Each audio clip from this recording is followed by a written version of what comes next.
Mga kahuwan, panoorin ang video na ito upang alamin ang pinaka-latest na balita tungkol sa lagay ng panahon at bagyo update today.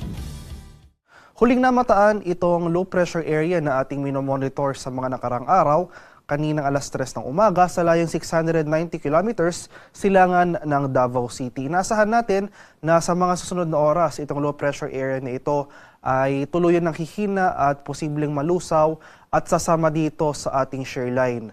So itong shear line yung salubungan ng mainit at malamig na hangin na kung saan patuloy ito nagdudulot or makakaapekto ngayong araw dito sa silangang bahagi ng Visayas at sa Mindanao. Kaya over this area, sasahan natin yung mga mataas sa tsansa ng mga kaulapan at pag-ulan na dulot ng shear line. Samantala for Metro Manila at nalalabing bahagi ng ating bansa ay may kalakasan pa rin yung bugso ng ating northeast monsoon. Kaya sa mga lugar na ito, ay asahan pa rin natin yung bahagyang maulap hanggang sa maulap na papawirin. Sasamahan lamang yan ng mga light rains o yung mga mahihinang pag-ulan. Sa kalagayan naman ating karagatan, dahil may kalakasan pa rin yung bugso ng ating amihan, may nakataas pa rin tayong gale warning sa eastern seaboards ng Visayas at sa Mindanao.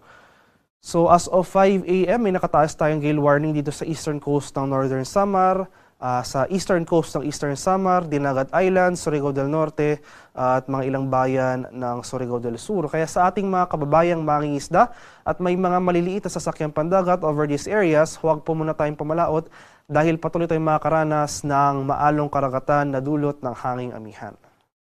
At para naman sa ating weather outlook sa mga susunod na araw, so dahil sa epekto ng shear line, asahan natin na hanggang bukas, araw ng linggo, magpapatuloy yung mga pag-ulan dito sa silangang bahagi ng Visayas at Mindanao. So most of eastern Visayas as well as Caraga and Davao region, asahan natin yung mga pag-ulan.